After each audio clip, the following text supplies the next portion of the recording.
Ang atong pag-isgutan ana sa Kolosas kapitulo 3 versikulo 5 paingon sa 10 mga iso. Pagampo na kita. Labing gamahanan nga Dios among amahan. Lord, salamat kayo sa mga pag-ampong among napaabot kanimo ug nasayod kami. Nadunggan nimo ug naanak kay giandam nga katubagan ni ini Ginoo. Gani sa dili pa namo ipabulong nasayod ka naman daan. Apan imong gusto Lord ang among relasyon pakistorya kay ikaw among amahan ug kami imong gila nga imong mga anak. May kagabihan Lord sa ang paghisgot sa imong pulong, biyahe ako, biyahe kami, andama kami. Lord, magapanalangin ka sa matag usa ka na. Salig namo kanimong kinatibuk-an sa imong paghisgot sa imong buhing pulong sa ngalan ni Jesus. Amen. Amen. Okay. Ang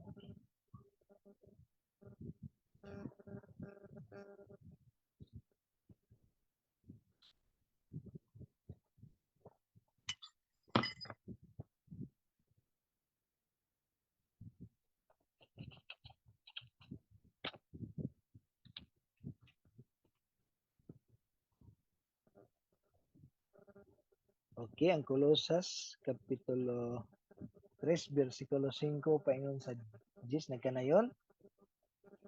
Busa patyan ninyo ang mga kaibog nga kalibutanon nga anaa kaninyo. Sama sa salawayang pakigilawas, kalawayan, kaulag, daotang kailibgon ug kahakog nga mga usa ka paagi sa pagsimbag Dios. Kay mabot ang kapungot sa Dios ngadto sa mga tao nga magbuhat ng mga butana. Kaya ngadto na kinabuhi kamo sumala sa mga kailibgon sa diyang hari pagini kanino.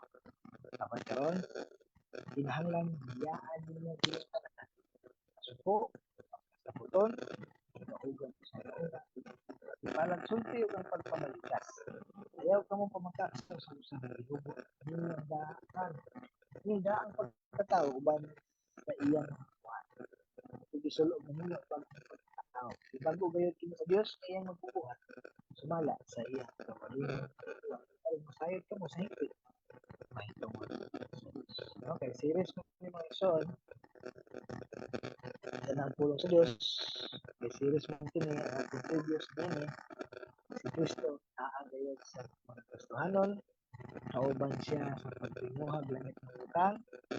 Ang kinabuhi sa Kristohan tago uban Jesus siya ang pagmatuon natin. Kung dili ka paningala na naaagayoy kausaban sa mga tao nga gipuy-an ni Kristo. So karon ana kita iluhan kini ang mga angay kay tangtangon isip Kristohan. Kini ang putlon plus sayo pa sama sa kahoy bang putlon sagot ra putlon kay baliko putlon kinaano bala na nako ang posibilidad nako ano sa padulong nangyari sa susunod sa treat the parts of your earthly body earthly nature as dead patya sabot ayaw matughi ang lahok sa pangandoy ang lawas kay karaan bunot na ang pang-antik kay mapuslan pa na kana diharian sa sala ulan sa kaaway sunod-sunuran sa kaaway wala dili kaaling gawas kay wala pa patay dili na sa grospan ayaw po tagay luna mabuhi ang patay ilaw na atong kagalingon patay diha sala kuman ka na patya treat as dead or to death patya ang pagkamatay sa kagalingon sa kawahan kinaya uban hibog buha din dili siya option kung dili usag ka pagpili may nagiya may nagiya ka na ito kay dawat mo sa ato Diyos ito na lang ang nabuhay kayo so na padil niya nagdako siya sa pamilya nga pero may nagsimba perfect attendance no itudloan siya nga magtinarong putli you know, ayar niya ihatag ang iyang kagalingon panahon maminyo siya na itudloan siya daghan nga mga regulasyon pero wala kay niya nasabtan wala niya gisulod sa iyang hunahunag kasing-kasing una nga kabalo siya no nga pagkag-sex gawas kaninyo sa kasala pan wala siya masayon nga kini igo na siya na nahibalo pero wala niya na-apply. Ha? Pagkabataan na niya, tunga-tunga mga tuig, eskwelahan, eskwela siya. Ang iyang interes sa sexual, no? Kahilawas, anam og lambo, no? Makita niya sa television, sa TV, na mag-istorya sa iyang mga friend, na og sa iyang sige na-search, no? Una, kaingon siya nga, naagi something, no? Og sa iyang pag-high school, dito na nagsugod na ang grabing tentasyon o nadanigay siya sa grabing pagkilawas, pagka-addict sa pornografiya, nahimo na niya, naandan na niya. No, dito na dayon nagduha-duha siya sa iyang kaluwasan. Na dito dayon siya nagduha-duha sa iyang kaluwasan. Patibok na tuig sa iyang pagka-teenager, nagduha-duha siya sa iyang kaluwasan, nagduha-duha siya sa pagka-disnon, o napuno na gid siya balik sa sala. Pag iyang gipugos ang iyang kaugalingon, mahimo og panaad, nag-ampo, balik-balik naghangi sa Dios nga himuon siyang matilamanon o wadon siya sa sexual nga sala. Apan ang tanan walay kapuslanan, ang iyang mga paningkamot walay kapuslanan.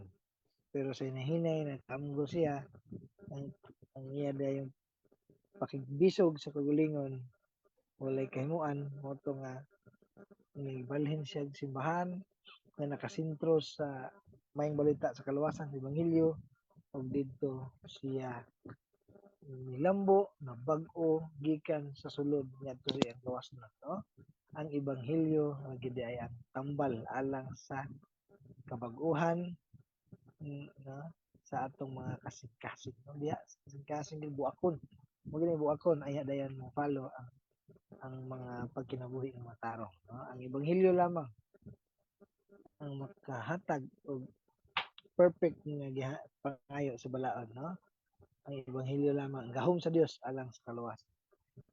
Si Kristo pinaagi sa Ebanghelyo,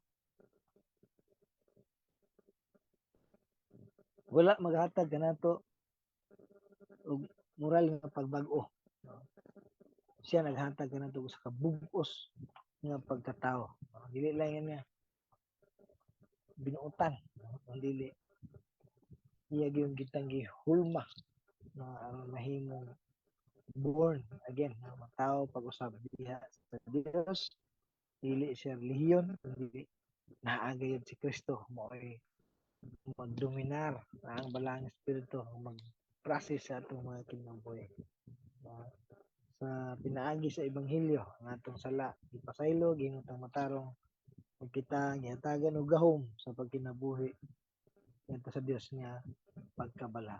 So ang punto mo kini ang bag-ong ang bugtong tinubdan sa kinabuhi ug gahom sa pagkinabuhi Kristohanon mao ang Ebanghelyo ngayon. Siya ra gyud ang Ebanghelyo ang balang espiritu mao gayud ang Ebanghelyo ang gibuhat ni Kristo Jesus dito sa cross mao gayud ang makatabang kanato sa pagkinabuhi ni Kristo. No?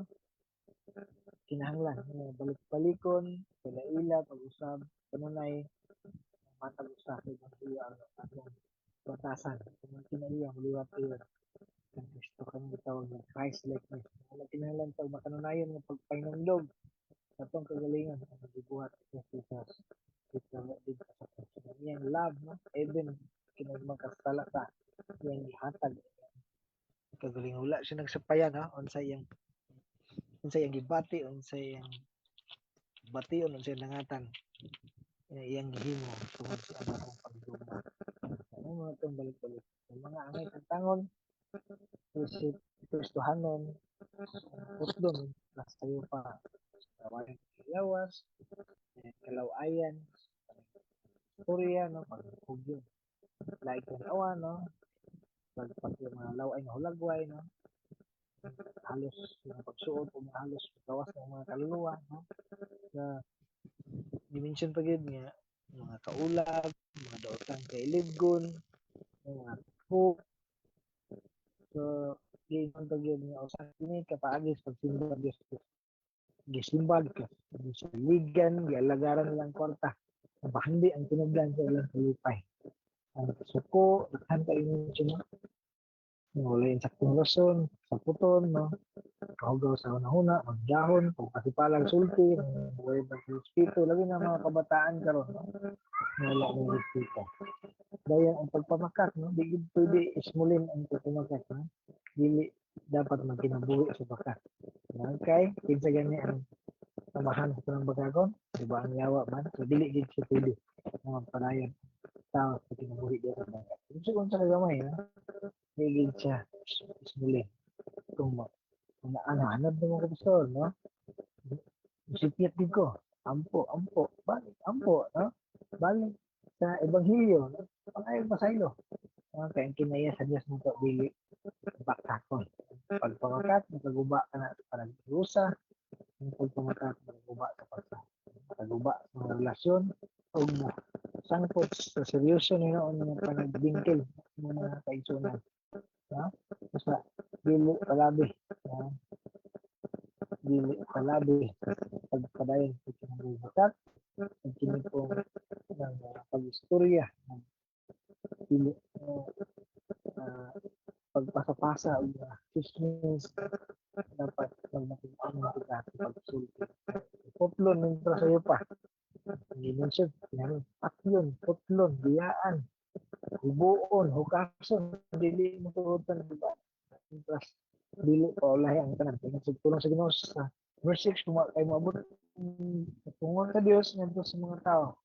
Magbuhat ni kapungot sa Diyos, hindi na mabangbang, makalilisan. Huwag magkapugong ala, no? Dili nga ang hulaton, dili na nga pangandoon, dili pwede yung manganti ka anak, no?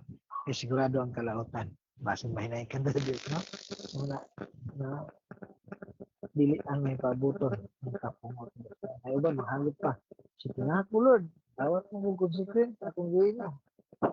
Ulan po, kung dayon lang kailangi araw, ang siguro may tabo, love ng Lord. Love man si Lord. Kaya nga, no, ang uban, sala, malagi si Lord, eh. Kaya di ay ipasagdan lang sa Diyos. Pero sa kaulahian, sigurado di ay mapadulong sa kanaglanan. Munang ikatingalan ni Asaph, no?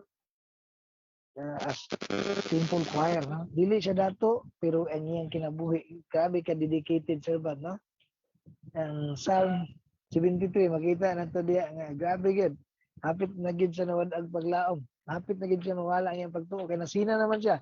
Nga ang mga mapahitason, mga dato. Ang mga siya ni noon, nag-anto sa kasakitan. Ha? Sila, way, ligon kayong lawas. Mayog lawas. O, sila nag-antos. Way kalisdanan. Ha? Gisulob nila ng garbo. Grabe ka, bangis. Ha? Ang ilang kasing-kasing na puno sa kadautan, nag-awas ang ilang pagkadautan, bugal-bugal sa uban, bisan gani ang magkasuanon, giapil na, gipanamas-tamasan ang Diyos. No?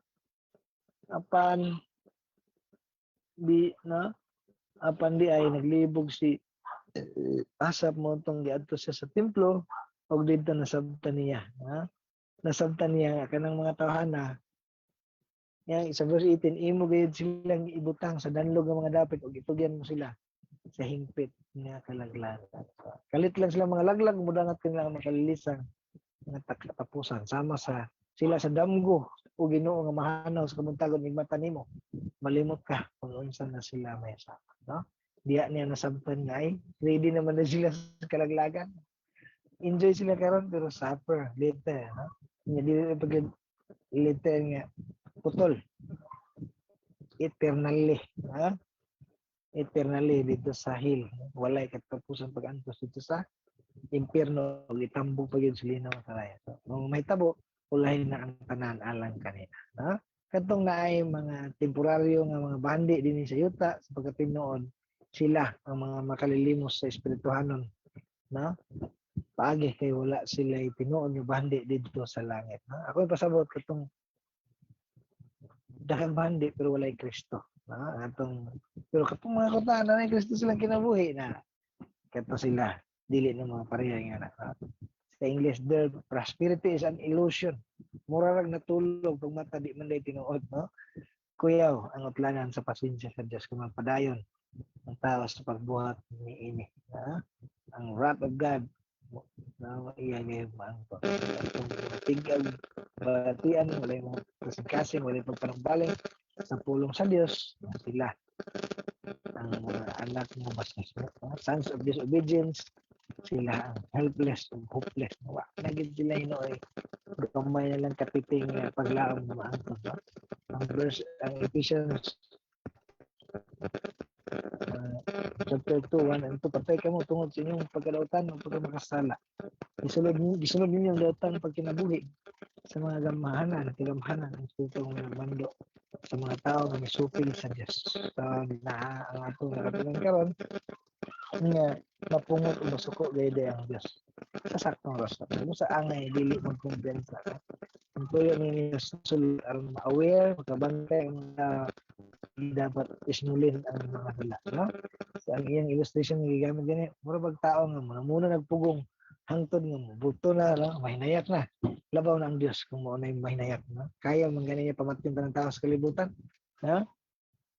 Tinuod moabot kayod ka na kayang pulong sa Dios. Na mao nag-ingon, no? Kadlo ka na to ang Dios.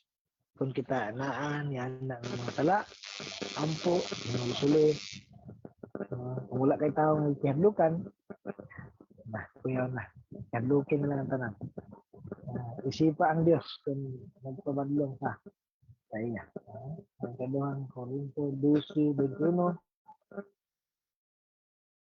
ngayon si Pablo ni bati kahadlong. Muhilak ako tungod sa daghan nga nakasala kaniadto wala maghinulsol sa ilang gibuhat ng kalawayan, moralidad o kaulan. No? Si Pablo na siya mo nahadlok na luoy, no? Hasol, no? Sa muna mga igsoon ang angit ng tangon isip kastahanon. Muntra sayo pa putla na naakaan na pagkinabuhi mientras dili pa ulahi ang tanan. Kung maabot kayo ng silong sa Dios, o sunod gamita ang bagong kasuotan. Verse 10, gisulob na ninyo ang bagong pagkatao, gibago gayud kini sa Dios, nga iyang magbubuhat sumala sa pagulihong dagway aron mahasayod kamo sa hingpit mahitungod sa Dios. Ang bagong pagkatao gibago gayud kini sa Dios, continually renewed, no? Sumala sa iyang pagulihong dagway, no? Back to the origin of man. Unsa kani ang origin sa man in creation? Na ang tao gibuhat niya nga likas na mabuti. Gani pag human niya sa kainin siya, isa lang mabuting siya. It was good, it was very good. It was very good. Back to the origin. Ang Diyos mismo ang nag-provide. Ang Ephesians 14, mga binuhat kita sa Diyos, gibuhat kita ng biha. Ang Kristo Jesus, ang magbuhat kita sa maayo, ng mga tuyo, alang kanon. Ito sa Diyos, to do good. To do good. Tuyo ninyo. Pahibalo sa dakong panalangin na naan nato. Ang illustration niya ini suluban gid niya kaom nga bisti gayud. Ug dili na naangay nga pagahubo-huboon hukason, no?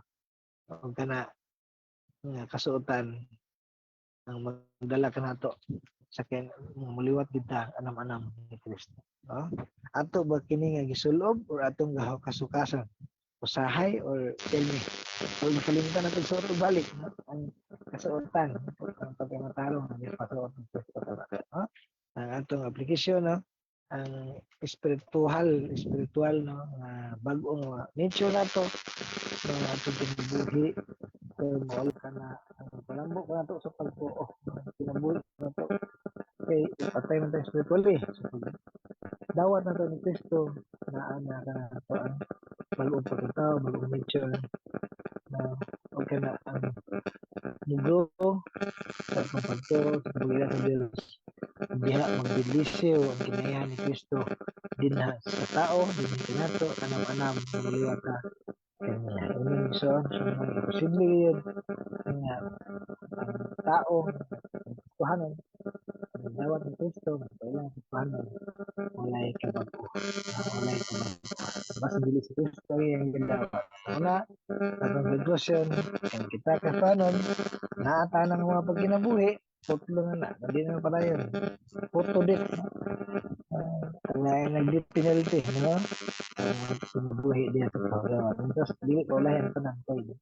Kuyaw, kung makurot ang pasensya o ang kapungod sa Dios mo pasalabi di na ginawa magba no sa atong gamiton tulob ang bagong kasutan nga ang Diyos mismo ang nag-provide mo kini kaong dayon kayo magampo ta mga igsoon alang sa pulong nga atong nadawat karon mag-alang sa atong goodbye pagbabay magampo ta labing gamahan ng Diyos dengan salamat Lord God sa mga kamaturan nga among nadungog karon sakit man Lord ang kamaturan ng mga tandog ang among mga pagkinabuhi na dili mao dili subay sa ilang kabutan Ginoo Lord pasaylo kami o tabangi kami nga maka-overcome makalikay ni inyong Ginoo Lord wala kami gahom sa pagbag-o labi na nakasanayan namo ang Ginoo Lord ikaw labing gamahan ng Dios walay dili kaya nimo moon ug labi na gid Lord imong bag-o nga nature nga imong gibuton kanamo Lord anaaman tabangi kami nga amo kini nga kinabuhi ug kami mag-anam-anam kaliwat sa kinayahan ng Jesus. Lord, Lord, ang mga nasinati ka na, tabangi kami na walang po pag yun, labi na ang mga kagsunan na pasuguray pa lang kailang pagtuod niya. Salamat kayo sa mga pagkabayo, sa mga pagbulag-bulag na ang matag usay ng palanginan, tagbuon, ang matag nanghanglan, Lord. Ikaw mag-ligon, maghupay, magatabang Ginoo sa among pagtagbo sa mga suliran, matag adlaw, semana, Lord, masayad kami. Imong gitugot ang mga panghitabo, aron pag-umol kanamo nga muliwat ni Kristo Jesus. All things work together for our good, Lord. Kami nga imong mga piniling katawan, kami nga imong mga tinawag nga katawan. Tamangi kami nga masamtan namo ang imong katuyuan sa matag at tubangon na mo matag adlaw ng mga sila. Kalagon ka Diyos, sa among pagpaulay, ikaw maghatag protection, ikaw maghatag sa malinaw. Sa ngalan ng Jesus. Amen. O, amen. Kalagon ng Diyos. Mga isa. Thank you, Lord.